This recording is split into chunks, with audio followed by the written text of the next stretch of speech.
저는 오늘 본문의 말씀을 가지고 승리, 그 다음 이런 제목으로 하나님 말씀을 증거하도록 하겠습니다. 믿음의 영웅들도 낙심할 때가 있습니다. 우리가 보기에 엄청 믿음이 좋아 보이는 사람들이 있죠. 그런데 그렇게 믿음이 좋았던 분들이 한순간에 낙심하며 절망할 때가 있다는 것이죠. 믿음이 좋다고 해서 항상 기쁘고 즐겁고 믿음으로만 사는 것이 아닙니다. 믿음이 좋은 사람도 남들에게 말하지 못하는 힘들 때가 있고 우울할 때가 있고 짜증날 때도 있다는 것이죠. 문제는 왜 낙심합니까? 그리고 낙심한 후의 태도입니다. 낙심하게 되면 하나님의 은혜에서 떠나게 된다는 거예요. 하나님의 은혜가 떠나면 전혀 믿음 없는 사람의 모습으로 거짓을 일삼고 더 큰 시련과 어려움에 빠지기 십상이라는 것이죠. 오늘 본문에 등장하는 다윗은 2번씩이나 사울을 죽일 수 있는 기회가 있었습니다. 그럼에도 불구하고 믿음으로 승리했습니다. 오늘 본문에 나오는 다윗을 보면 과연 우리가 알던 다윗이 맞는가 의심스럽기도 합니다. 사울은 다윗을 죽이려고 이잡듯이 나라를 수색했지만 잡을 수가 없었습니다. 그것은 다윗과 일행들이 도망을 잘 가서가 아닙니다. 하나님이 지켜주셨기 때문입니다. 이런 체험을 했는데 갑자기 마음에 불안한 마음이 생긴 거예요. 더 이상 이스라엘 땅에는 살 수 없다고 생각해서 블레셋 땅에 가서 아게스의 신하가 되어서 자신의 몸을 의탁합니다. 블레셋은 이스라엘의 적국입니다. 바로 그곳에서 아말렉을 공격해서 사람을 죽이고 물건을 빼앗으면서 한편으로는 이스라엘을 공격했다고 아게스의 신임을 얻는 이중적인 생활을 하기도 합니다.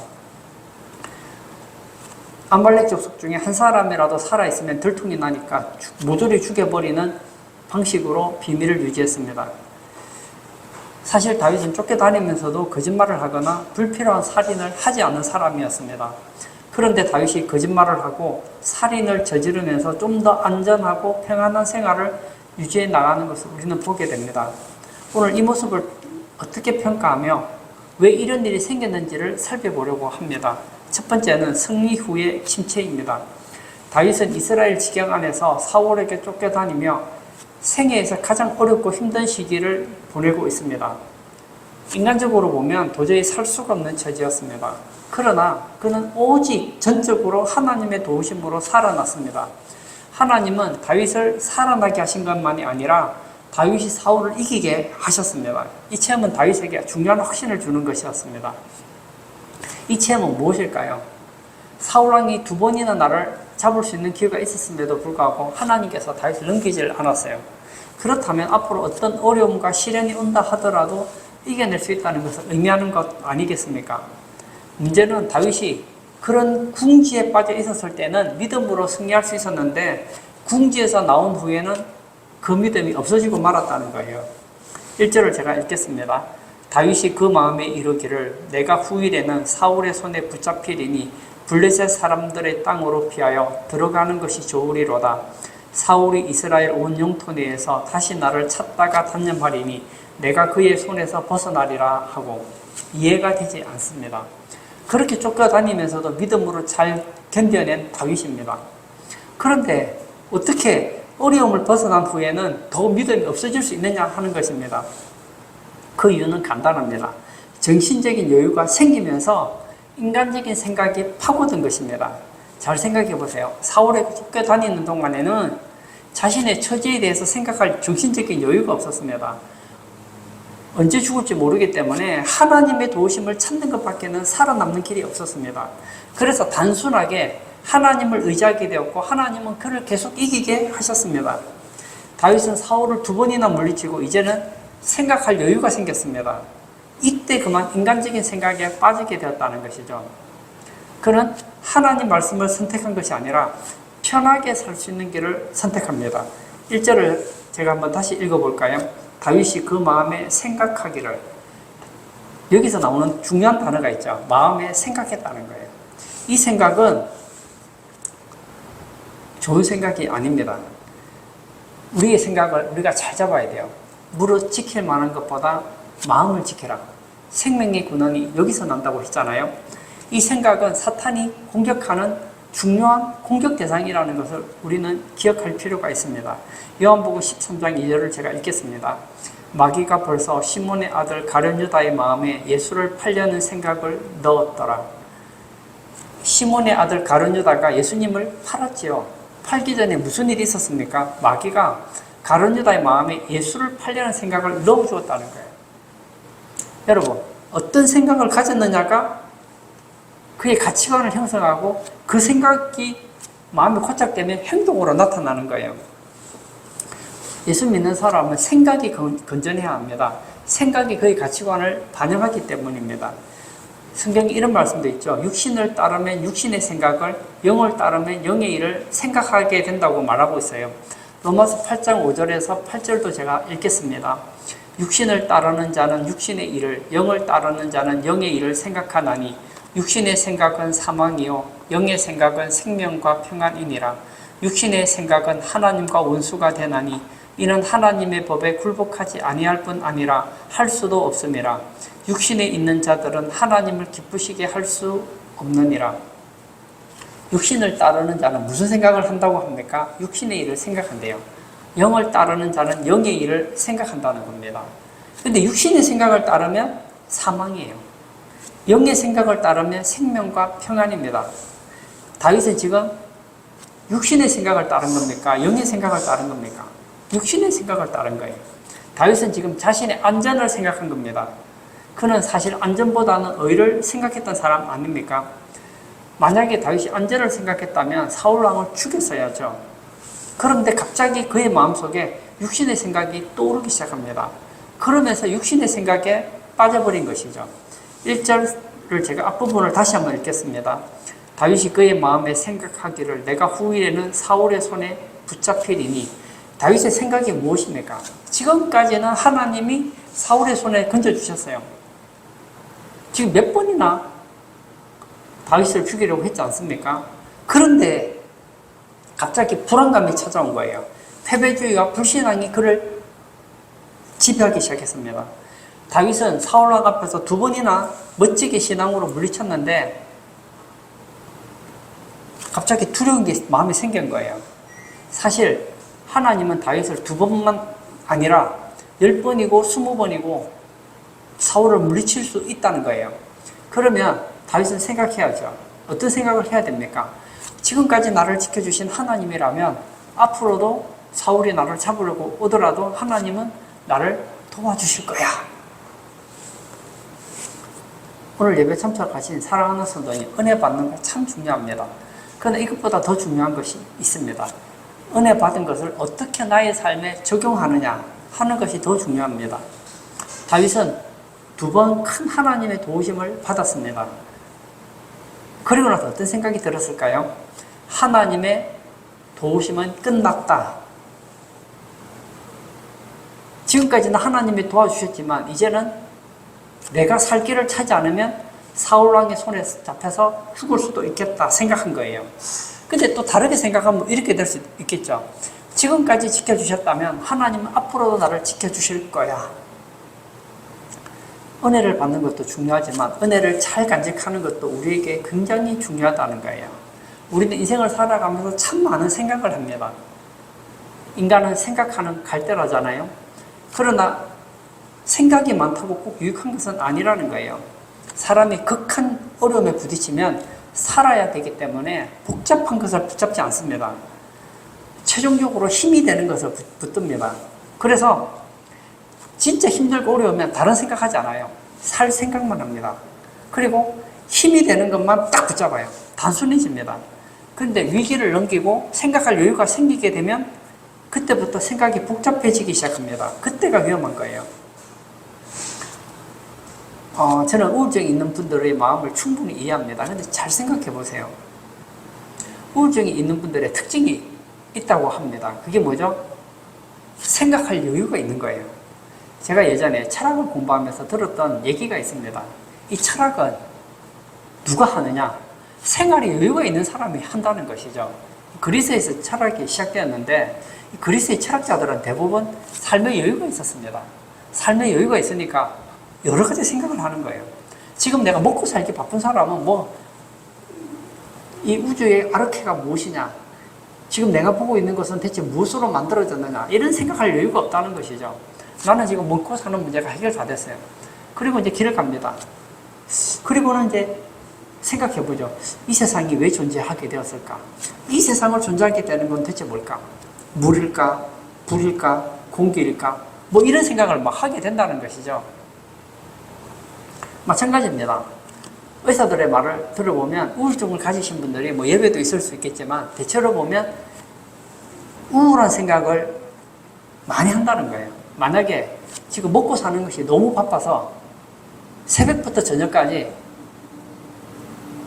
일을 한다면 우울증 걸릴 시간이 없다는 거예요. 한번 잘 생각해 보세요. 제가 지금 막 슬픈 일을 당했어요. 그러면 여유가 있으면 생각하겠죠. 마음이 너무 아파요. 그리고 안 좋은 생각을 계속 하겠죠. 그러다 보면 점점 마음이 우울해지겠죠. 근데 지금 돈이 없네요. 지금 일을 하지 않으면 지금 굶어야 돼요. 그러면 나는 어떻게 해야 되죠? 무엇인가 일을 하기 위해서 뛰어야 들어갑니다. 남의 돈 먹는 거 쉬운 거 아닙니다. 뭐 사장님이 그냥 돈을 공짜로 주는 게 아니잖아요. 근데 지금 특별한 직업이 없어요. 그래서 어디 갑니까? 이제 예를 들어서 이제 뭐 청소하는 데 간다든지 택배 공장에 간다든지 아니면 뭐 설거지를 하러 간다든지 해보면 제가 극한 직업을 가끔씩 보는데 거기 보면 거기 있는 사람들은 우울증 걸릴 시간이 없겠던데요. 막 이마에서 땀이 뻘뻘 납니다. 그냥 정신이 없어요. 시간 나면 쓰러져서 자기 바빠요. 다른 생각이 없습니다. 지금 하는 일에만 집중하기 때문에 복잡하지 않다는 거예요. 여러분 우리 신앙도 그래야 된다는 거예요. 삶의 여유가 많아지면 어떻게 되죠? 다양한 생각을 합니다. 그 생각들이 좋으면 좋지요. 근데 생각하다 보면 어떤 생각을 합니까? 다윗처럼 안 해도 되는 생각을 할 때가 너무 많다는 거예요. 우리가 생각할 게 있다면 우리는 말씀의 거울로 생각을 하는 훈련을 해야 됩니다. 하나님의 말씀을 통해서 자신을 볼 때는 얼마나 행복한지 모릅니다. 하나님의 말씀의 거울을 통해서 생각을 할 때는 세상이 아름다워요. 그런데 말씀의 거울이 아니라 자기 생각의 거울을 가지고 보면 달라지는 거예요. 저를 한번 예를 들어서 한번 얘기해 볼까요? 제가 제 거울을 가지고 인간적인 생각의 거울을 가지고 저를 보면 저는 솔직히 별로 제가 마음에 안 드는 것 같아요. 저는 뭐 그렇게 키가 큰 것 같지도 않고 저는 부자도 아니고 머리카락도 많이 빠졌고 그리고 뭐 덩치도 왜소하고 운동도 잘 못하고 부족한 게 많잖아요. 나는 왜 이럴까? 나는 왜 이럴까? 그러다 보면 어떻게 되죠? 위축되고 자신에 대해서 부정적인 생각을 가질 수 있겠죠. 근데 거울을 가지고 보는데 내 생각, 내가 만들어낸 인간적인 생각의 거울이 아니라 말씀의 거울을 가지고 보면 달라지는 거예요. 어떻게 되죠? 하나님께서 말씀하셨잖아요. 나는 누군지 압니까? 예수님께서 나를 위해서 십자가에 못 박아 죽여서 살릴 만큼 가치 있는 존재라는 거예요. 예수님께서 말씀하셨잖아요. 한 영혼이 천하보다 귀하다면서요. 제 가치는 이 우주와 바꿀 수 없는 가치예요. 이 성경을 통해서 나를 보면 자존감이 살아나는 거예요. 저는 한때 이 자존감이 굉장히 낮았던 때가 있었던 것 같아요. 근데 성경을 통해서 내가 만들어낸 이런 인간적인 생각의 거울이 아니라 성경의 거울을 통해서 나를 보면서 분석해 보니까 내가 너무 엉터리 같은 생각을 많이 하고 있더라고요. 그 생각들 하나씩 물리치고 나니까 굉장히 자존감이 높아졌어요. 아마 저를 보면 제가 자존감이 낮다는 것을 잘 이해를 못 하실 거예요. 그 이유는 내가 말씀의 거울로 나를 보기 때문입니다. 제가 부족하지 않다는 게 아니에요. 저는 저보다 똑똑한 사람을 봐도 기가 죽지 않아요. 저는 저보다 똑똑한 사람을 봐도 기죽지 않습니다. 저보다 건강한 사람을 봐도 기죽지 않고 저보다 잘난 사람을 봐도 기죽지 않습니다. 그 사람은 그 사람 나름대로 하나님 앞에서 행복하게 살면 되는 것이고 나는 하나님 앞에서 잘 살면 되는 거거든요. 제가 신학대학원을 갔어요. 가면 막 전국에서 목사님 되시려는 신학생들이 다 오잖아요. 그 중에는 공부 잘하는 신학생도 있고, 뭐 보통도 있고, 뭐 못하는 학생들도 있겠잖아요. 제가 공부를 해보니까 저는 한 중간 정도 되는 것 같아요. 그러니까 저보다 공부를 잘하는 신학생이 있어요. 그러면 저는 생각합니다. 그래, 열심히 공부하세요. 막 밤새도록 공부하는 학생들이 있어요. 공부하세요. 그리고 또 운동을 잘하는 또 신학생이 있어요. 막 운동을 합니다. 저는 운동을 못하니까 그게 끼지도 못해요. 그래, 운동 잘하는 여러분들은 계속 운동하십시오. 나는 내 방식대로 행복하게 살랍니다. 바로 이거예요. 다윗이 하나님의 말씀의 거울로 자신을 볼 때는 당당하게 살 수 있었어요. 그런데 인간적인 거울을 통해서 사울의 모습을 들여다보니까 세상이 달라 보이는 거예요. 정신이 이상한 미친 사람 사울왕이 또 나를 잡으러 올 텐데 내가 이스라엘 안에서는 살아남을 수가 없을 것 같다. 바로 이 생각이 들면서 이 웅터리 생각에 빠져버린 것이죠. 그러자 어떻게 됩니까? 그 믿음 좋았던 다윗, 사울왕 앞에서 믿음을 고백했던 그 다윗이 침체되면서 결론을 내리기를 나는 결국 사울왕의 손에 망할 것이다. 이런 결론에 이르게 되었다는 거예요. 열왕기상에 보면 엘리야 선지자가 나오잖아요. 엘리야 선지자가 얼마나 믿음이 좋습니까? 흉년의 때에 하나님께서 엘리야 선지자를 부릅니다. 그 흉년의 때에 이 엘리야 선지자가 먹을 것이 없을 때 하나님께서는 까마귀를 통해서 먹을 것을 제공해 주셨고, 그 다음에 이 사렙다 과부를 통해서 먹는 문제를 해결해 주셨던 것을 보지 않습니까? 그리고 아합 왕 앞에서도 얼마나 당당합니까? 나중에 갈멜산에서 막 영적 전쟁을 해서 바알 선지자를 막 처단하기도 하잖아요. 어떻게 그렇게 당당할 수 있었을까요? 그리고 비가 오지 않으면 아합 왕한테 죽을지도 모르는데 당당하게 아직 기도도 하기 전에 제게는 비의 소리가 들립니다. 막 그렇게 당당하게 믿음을 선포했던 엘리야 아닙니까? 그런데 영적 전쟁이 이기고 좀 시간적 여유가 좀 생겼어요. 이제는 여러 가지 생각할 수 있는 시간이 됐어요. 조금 전까지는 먹고 사는 문제로 바빠서, 그리고 어떻게 하면 이스라엘 백성들을 하나님께 돌이켜야 되는가, 그 단순한 생각밖에 없었기 때문에 문제가 안 됐는데 이제 좀 여유가 생긴 거예요. 그때 이세벨이 사람을 보내는 것이죠. 내가 너를 죽이고 말겠다. 내일 이맘때가 되면 넌 살지 못할 거야. 그러니까 막 갑자기 혼비백산을 해서 도망가지 않습니까? 그리고 로뎀 나무 아래에서 그가 내린 결론이 뭐죠? 하나님 나 좀 죽여주세요. 이렇게 침체가 되더라는 거예요. 왜냐하면 시간에 여유가 생기면서 자신을 보았기 때문입니다. 자신의 환경을 보았기 때문입니다. 여러분, 똑같은 환경이라도 믿음의 눈으로 보는 것과 인간적인 눈으로 보는 것은 차이가 있다는 거예요. 예수님의 제자들이 배를 타고 바다를 건너가려고 하는데 풍랑이 얼마나 치는지 몰라요. 이제 다 물에 빠져 죽게 됐네요. 근데 보니까 막 어떤 유령이 두벅두벅 걸어오는 거예요. 유령이다. 자세히 보니까 유령이 아니에요. 예수님이 물 위를 걷고 계신 거예요. 그때 베드로가 말하잖아요. 주시거든 나를 걸어오라고 말해 주십시오. 오라. 예수님 바라보고 물을 척벅척벅 걸었어요. 처음에는 예수님 바라보고 걸었는데 이제 좀 걷다 보니까 이제 여유가 생긴 거예요. 이제 앞을 보는 거예요. 밑을 보는 거예요. 옆을 보는 거예요. 내가 지금 뭘 하지? 상식적으로, 인간적인 생각으로 볼 때 인간은 물 위를 걸을 수가 없는데 이러다가 나 빠지겠네? 그리고는 어떻게 되죠? 빠지더라는 거예요.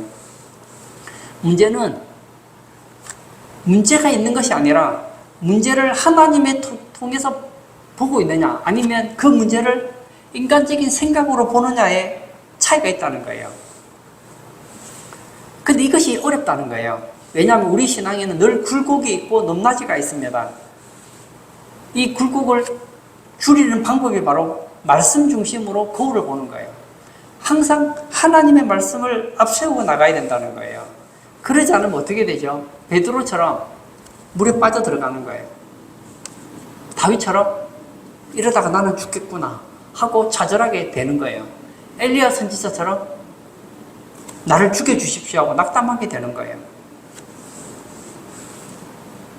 저는 여러분들이 생각을 많이 하시기를 바랍니다. 그러나 하나님 없는 생각, 말씀과 생각 상관없는 그런 생각이 아니라 하나님의 말씀으로 여러분을 보시기를 바랍니다. 말씀으로 환경을 보시기를 바랍니다. 그럴 때 우리는 당당하게 살 수 있다는 거예요. 두 번째, 가드왕 아기스에게 망명하는 다윗을 보려고 합니다. 두려움에 사로잡힌 다윗은 더 이상 이스라엘 땅에 있을 수가 없죠. 왜냐? 조금 있으면 나는 사울 왕에게 붙잡혀서 죽을 테니까요. 그래서 결단을 내리죠. 블레셋 땅으로 가기로 결심을 합니다. 1절 하반절을 제가 또 읽겠습니다. 블레셋 사람들의 땅으로 피하여 들어가는 것이 좋으리로다. 사울이 이스라엘 온 영토 내에서 다시 나를 찾다가 단념하리니 내가 그의 손에서 벗어나리라 하고, 그리고 그가 내린 결론이 뭐죠? 내가 블레셋 땅으로 피하여 들어가면 이제 사울이 단념할 것이다. 사실은 이 블레셋 아기스 왕은 이전에 악연이 한번 있었던 것 아닙니까? 예전에도 한번 도망쳤다가 하마터면 죽을 뻔했던 적이 있었잖아요. 그때 어떻게 살아납니까? 미친 척하다가 도망쳐 나온 것 아닙니까? 그런데 다시 그곳으로 피신하는 것이 좋겠다고 생각했습니다. 그 이유는 간단해요. 사울이 블레셋을 두려워하는 사람이었다는 걸 알고 있었기 때문이에요. 그래서 사울이 내가 블레셋 땅에 가면 더 이상 추격하지 않을 것이라는 것을 알고 있었다는 거예요. 사울이 정상이라고 해도 믿을 수가 없는데 정신적으로 심한 우울증을 앓고 있고 또 악한 영에 의해서 사로잡혀서 언제 발작할지 모르는 그런 상황에서는 이스라엘에 있어서는 안 된다는 결심이 든 것이죠. 그래서 사울이 절대로 올 수 없는 블레셋 땅으로 가버린 것이죠. 인간적인 계산으로는 이것이 진짜 좋아 보였습니다. 그리고 성공합니다. 사울이 다시는 그를 수색하지 아니하니라. 맞습니다. 이제 더 이상 수색하지 않아요. 하지만 문제가 무엇입니까? 다윗이 놓친 것이 있습니다. 아기스가 사울의 원수일 뿐만 아니라 이스라엘과도 원수라는 사실입니다. 이것은 무엇과 같으냐면 어떤 분이 교회 생활을 하고 있었어요. 신앙생활을 하다가 목사님이 너무 싫은 거예요. 그래서 나는 더 이상 교회 안 가련다. 그리고 어디 가느냐? 절에 들어가 버린 거예요. 목사가 싫어서 절에 들어갔으면 이제 그 목사를 만날 일은 없겠죠. 그렇지만 이제 내가 절에서 생활하면 예전처럼 신앙인의 생활을 하기는 어렵지 않습니까? 육체적으로는 조금 편안할지 모르겠지만 그의 마음은 하나님과 단절이 되는 것이죠. 그 이유는 하나님께서 침묵하시기 때문입니다. 하나님은 다윗의 이런 결정을 기뻐하지 않으셨습니다. 만일 다윗이 어려운 가운데서도 이스라엘 땅에 남아 있었더라면 비록 고생은 했겠죠. 그러나 하나님의 감격과 은혜를 계속 체험할 수 있었을 것입니다. 블레셋 땅에 가니까 몸은 편했어요. 그런데 그 마음에 하나님이 주시는 감격과 감동은 사라진 거예요. 하나님이 침묵하신 것이죠. 성경에 보면 다윗이 블레셋에 있는 동안에는 지은 시편이 하나도 없습니다.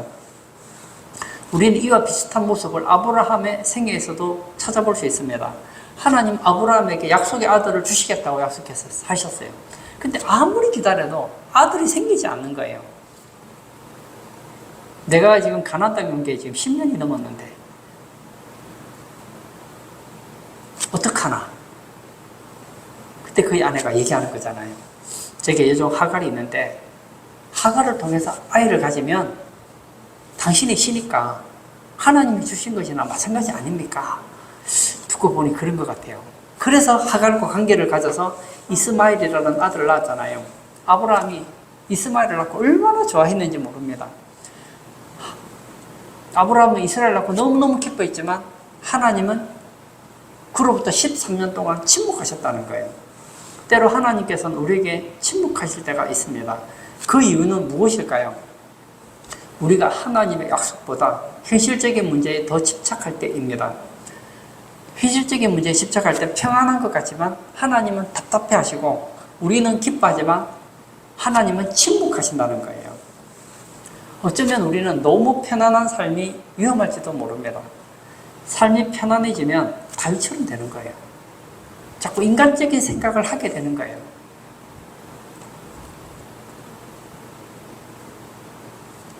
제가 예전에 읽었던 뭐 동화책 같은 내용인 것 같아요. 제가 볼 때. 여기 보면 아주 행복하게 사는 가정이 있었습니다. 남편도 가족을 사랑하고 아내도 남편을 사랑하고 아이가 서로 우애가 있는 거예요. 그러던 어느 날 어떤 사건을 계기로 해서 갑자기 엄청난 부자가 됩니다. 부자가 된 게 저는 나쁘다고 얘기하는 게 아니에요. 근데 부자가 되면서 문제가 생긴 거예요. 남편이 전에는 먹고 사는 게 바쁘니까 뭐 딴짓 할 시간이 없는데 이제는 사장이 되고 돈이 많고 여유가 있으니까 어떻게 하죠? 이상한 행동을 하기 시작하는 거예요. 아들은 탈선을 하고 아내도 바람을 피우고 남편도 이상해지고 그 가정이 깨어지잖아요. 여러분 잘 생각해 보세요. 돈 많은 게 나쁜 겁니까? 좋지요. 그런데 돈을 잘 감당할 수 있는 그런 실력이 없을 때 돈이 생기면요 오히려 가정이 풍비박산이 될 수도 있다는 거예요. 마찬가지입니다. 신앙도 그래요. 예수 믿는 사람들은 이런 마음이 있어요. 나 좀 부자 되었으면 좋겠다. 삶의 여유가 있었으면 좋겠다. 그런데 우리가 그 삶의 여유를 신앙의 눈으로 볼 수 있는 실력이 없으면 여유가 생기면 딴짓을 한다고요. 전에는 정말 사는 게 힘드니까 하나님의 은혜를 찾고 하나님을 붙잡았는데 이제 하나님 안 찾아도 돼요. 왜냐? 통장에 돈이 있거든요. 전에 같으면 무슨 문제가 생기면 막 교회 가서 기도하는 거예요. 장로님 저를 위해 기도 좀 해주세요. 권사님 저를 위해 기도 좀 해주세요. 문제가 생길 때마다 믿음으로 나갔어요. 근데 이제는 그럴 필요가 없는 거예요. 아프면 병원 가면 되는 것이고 문제가 생기면 그 돈을 가지고 해결하면 되는 거예요. 그리고 돈이 많으니까 여유가 있잖아요. 이제 놀러 다니기 시작하는 거예요. 그 열심히 다니던 교회도 소홀해지고 여유가 있으니까 기도 생활도 소홀해지고 말씀도 멀어지고 신앙도 떨어져 가는 경우를 우리는 얼마나 많이 봅니까? 잘 생각해 보세요. 논리적으로는 반대 아닙니까? 내가 지금도 이렇게 신앙생활을 열심히 하고 있는데 만약 여유가 더 있다면 지금보다 난 신앙생활을 더 잘할 거야 라고 생각하지만 인간은 얼마나 간사한지 몰라요. 반대예요, 반대. 진짜 우리가 자신을 쳐서 복종시키지 않으면 조금만 뭐가 생기면요 교만해지기가 쉽고 간사해지기가 쉽고 불신앙으로 치우치기 쉬운 게 우리의 모습이라는 거예요. 그래서 지혜로운 성도는 편안할 때 자신을 쳐서 복종시키는 거예요. 혹시 삶에 여유가 있으십니까? 그렇다면 더 하나님을 붙잡으시기 바랍니다. 전에 바쁠 때는 기도를 했는데 여유가 생기니까 오히려 기도가 더 안 돼요. 이상한 게 아니에요. 그게 당연하다는 거예요. 그러므로 하나님께서 내게 여유 있는 삶을 허락하신다 하더라도 신앙이 흐트러지지 않도록 조심해야 된다는 거예요. 또 한 가지 다윗이 잘못한 것이 있습니다. 여호와께 묻지 않았다는 거예요. 우리가 이 사무엘상을 쭉 읽어보면 다윗은 중요한 순간마다 여호와께 물었습니다. 사울이 치러 올지 동네 사람들이 자신을 사울에게 넘길지 등을 여호와께 묻고는 했습니다. 근데 어찌된 일인지 이번에는 여호와께 묻지 않습니다. 아니죠. 정확하게 말하면 물을 수가 없는 거예요. 만약 내가 하나님께 기도해요. 하나님, 나 사울왕이 무서워요. 나 블레셋에 이민 가고 싶어요. 하나님 어떻게 할까요? 물어보면 하나님 뭐라고 하실까요? 당연히 가지 말라고 하겠죠. 그러니 물을 수가 없겠죠. 그리고 이미 마음이 블레셋으로 향했기 때문에 여호와께 물어볼 필요가 없는 거예요. 27장 이하에 보면 다윗이 하나님 앞에 기도하는 모습이 전혀 보이지 않습니다. 29장에 가서 큰 위기를 만나고 나서 다시 하나님 앞에 기도하는 모습을 보게 되거든요. 교회가 무너지는 게 바로 이런 거예요. 자유주의 신학보다 위험한 것이 세속적인 자세입니다. 교회가 세상의 원리를 따르는 거예요. 우리는 좋은 것을 생각하시기 바랍니다. 다윗처럼 내게 유익한 것을 생각하지 말고 좋은 것을 생각하자는 거예요. 저는 두 가지만 말씀하고 싶은데요. 좋은 것이 무엇입니까? 하나님만을 의지하는 것이 좋은 것입니다. 또 다른 하나는 정직하게 사는 것입니다. 근데 사실 이건 하나죠. 내가 하나님을 의지하면 교모하게 살 필요가 없습니다. 지금 내가 좋다고 생각하는 것이 다윗과 같은 것은 아닌지 점검해 보시기를 바랍니다. 약간의 유익은 있어요. 육신적인 이익이나 편안함은 있는데 하나님과 멀어진다면 포기하시기 바랍니다. 그리고 선택하기 전에 여러분의 그 생각을 고정시키기 전에 여호와께 한번 물어보시라고요. 내가 이 기도를 하면 하나님이 하지 말라고 할 것 같은데 그런 생각 혹시 든다면 기도 안 하셔도 돼요. 그 생각을 버리십시오. 그러나 여러분이 아무리 생각해도 그게 맞다면 한번 하나님께 나아가 보시라고요. 다윗처럼 하나님, 저는 블레셋으로 가려고 합니다. 하나님의 뜻을 알고 싶습니다. 물었더라면 하나님께서 말씀하셨겠죠. 가지 마라 하셨겠죠. 가장 좋은 것은 하나님께 물어보는 믿음을 가지는 것이 좋습니다. 세 번째, 블레셋에서 다윗의 생활을 보려고 합니다. 다윗이 전에는 아기스 왕에게 죽임을 당할 뻔했는데 이번에는 망명에 성공을 합니다. 이 고대에는 전쟁이 많았기 때문에 왕들은 용병이 필요했습니다. 그래서 왕들은 어떻게 해서든지 한 명의 용사라도 더 데리고 있기를 원했습니다. 그래서 적이었던 사람을 받아주기도 하고 돈을 주고 스카웃을 하기도 합니다. 근데 가드 왕이 부하 600명을 데리고 망명하는 다윗을 마다할 이유가 없습니다. 다윗이 처음 블레셋으로 망명할 때와는 상황이 많이 달랐습니다. 망명에는 성공했는데 상상할 수 없는 삶이 펼쳐집니다. 5절을 볼까요? 다윗이 아기스에게 이르되 바라건대 내가 당신께 은혜를 입었다면 지방 성읍 가운데 한 곳을 내게 주어 내가 살게 하소서. 당신의 종이 어찌 당신과 함께 왕도에 살리이까 하니. 지금 다윗은 누구의 은혜를 기대하고 있습니까? 다윗은 원래 하나님의 은혜를 갈구하던 사람 아닙니까? 그런데 지금은 블레셋 왕의 은혜를 구하는 모습을 우리는 보고 있습니다. 그리고 블레셋 왕이 은혜를 입어요. 그리고 시글락을 얻어서 그곳에서 1년 4개월을 지낼 수 있게 되었습니다. 그러나 우리는 알죠. 하나님의 사람은 사람의 은혜가 아니라 하나님의 은혜를 기대해야 합니다. 우리가 하나님의 은혜를 기대하면 하나님은 사람을 통해서 하나님의 은혜를 입게 할 수 있습니다. 그러나 반대로 하나님 은혜를 제치고 사람의 은혜만 추구하다 보면 함정에 빠지게 된다는 거예요. 하나님의 사람으로서 영적인 자긍심을 잃어버리고 하나님의 백성으로서의 자존심을 버리게 됩니다. 세상에 빌붙어서 세상의 이익을 얻고 싶어서 비굴해지게 되는 거예요. 자, 이제 다윗이 망명을 했습니다. 그러면 끝입니까? 아기스 왕이 왜 망명을 받아줬을까요? 이 다윗과 600명의 다윗의 사람들을 받아주면 우리나라에 도움이 될 거라고 생각해서 받아준 거 아닙니까? 그러면 뭔가 도움이 되는 행동을 해야 되잖아요. 망명자로서 그 나라에 이익이 되는 행동을 해야지 망명 생활을 계속할 수 있는 거 아닙니까? 예전에는 이 스포츠를 보면 우리나라 사람이 했지만 요즘에는 외국에서 용병을 데려오는 경우가 많습니다. 비싼 돈을 주고 용병을 데려왔어요. 근데 뭐 야구라든지 뭔 시합을 하는데 그 팀에 도움이 하나도 안 돼요. 그 선수가 있으면 오히려 팀에 마이너스다. 그럼 어떻게 될까요? 두 번 생각할 필요도 없어요. 좀 지나면 방출되고 맙니다. 다윗이 블레셋 땅에 살려면 좀 더 정확하게 말하면 블레셋의 가드와 아기스에게 은혜를 입으려면 어떻게 해야 될까요? 아기스 왕에게 도움이 되는 행동을 해야 되는 거예요.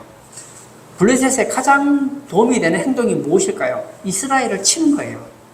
근데 다윗이 비록 망명을 왔지만 이스라엘을 칠 수는 없지 않습니까? 그래서 어떻게 하죠? 아말렉과 주변 부족을 쳐서 전과를 올립니다. 이렇게 해서 아기스에게 힘임을 얻습니다. 어디서 왔느냐? 오늘 어디 다녀왔느냐? 저는 이스라엘을 치고 왔습니다. 그리고 양과 뭐 이런 짐승들을 가지고 왔습니다.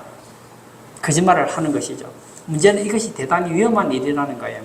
만약에 한 사람이라도 생존자가 있으면 다윗의 거짓이 탄로날 수밖에 없잖아요. 그래서 아말렉과 그 주변에 부족을 칠 때 어떻게 하죠? 전멸해버리는 거예요. 한 사람도 남겨두지 않습니다. 지금 그에게 남은 게 뭐죠? 거짓과 사륙과 약탈을 저지르면서 아기스 왕의 신임을 얻는 거예요. 철저하게 위장된 삶으로 살아가는 것입니다. 심리학자 롤로 메이는 이런 얘기를 했습니다. 인간은 길을 잃었을 때 더 빨리 뛰어가는 유일한 동물이다. 가다가 길을 잃었어요. 그럼 어떻게 되죠? 더 생각해야 되죠. 더 조심해야 되는데 길을 잃으면 더 당황해서 더 빨리 뛰어가는 유일한 동물이 인간이라는 거예요. 다윗은 지금 길을 잃었습니다. 잘못된 길로 가고 있습니다. 그러면 이제 생각하고 바른 길을 찾아야 되는데 살아남으려고 더 거짓말과 위선으로 타협하는 것을 보게 된다는 거예요. 근데 계속 이렇게 살 수 있느냐? 살 수 없어요. 다윗이 이 블레셋에 사는 동안에는 신앙의 순수성도 잃어버리고 신앙 없는 자와 똑같은 약탈자의 삶을 살았다는 것이죠. 요즘으로 표현하면 어떻게 될까요? 다윗이 조폭 밑에 들어가는 거예요. 그리고는 그 사람들에게 인정받기 위해서 어떻게 하죠? 나쁜 인간들 찾아다니면서 공갈 협박을 해서 돈을 뜯어내는 것과 똑같은 행동을 했다는 거예요. 결국 다윗은 어떻게 됩니까? 자기 생각할 때 좋은 대로 행동을 했는데 분명히 성공한 것 같은데 더욱 난처한 상황에 빠지게 되었다는 것이죠. 꼬리가 길면 밟히는 법입니다. 28장으로 넘어가면 다윗은 오도 가도 못하는 상황에 처하게 됩니다. 이제 블레셋이 이스라엘과 전쟁을 하려고 합니다. 그 사람을 소집하잖아요. 이제 다윗이 전쟁터에 나가게 됩니다. 만약 여기서 블레셋을 치면 블레셋 사람들에게 죽임을 당할 것이고 이스라엘을 치면 이제 다윗은 왕이 되지 못하는 거예요. 신퇴양난에 빠지게 되는 것이죠. 말씀을 맺으려고 합니다. 평소에 믿음이 좋은 사람들이 많아요. 그런데 생각을 잘못하면 순식간에 침체에 빠질 수 있다는 거예요. 여러분, 삶의 여유가 있을 때 생각을 바로 하시기를 바랍니다. 생각에서 침체가 일어나면 낙심뿐만 아니라 인간적으로 극단적인 대책을 마련하게 됩니다. 다윗은 죽임을 당하지 않는다니까요. 우리 다 알잖아요. 그런데 극단적인 생각을 가지는 거예요. 생각을 하다 보니까 점점 극단적인 생각을 하게 되는 거예요. 그러니까 단순하게 하나님이 살아계시고 나는 이스라엘 왕이 될 거야. 그러므로 하나님이 지켜주시겠지. 그럼 끝나는 거예요. 근데 원숭이 똥구멍은 빨개, 빨간 것은 사과, 사과는 맛있다. 뭐 이렇게 나가다 보면 어떻게 되죠? 처음하고 완전 다른 얘기가 되는 걸 보지 않습니까? 여유가 있어요. 사울왕을 생각했어요. 아, 사울왕은 제정신이 아니지. 또 악식도 들렸지. 얼마 전에 돌아갔지만 또 쳐들어오겠지. 그럼 난 또 도망 다니겠지. 도망 다니는데 언젠간 잡히겠지. 잡히면 결국 나는 목이 잘려서 죽고 나를 따르는 사람들도 다 죽임을 당하고 흩어지겠지. 그럼 난 어떻게 해야 될까? 블레셋으로 가자. 이렇게 되는 거예요.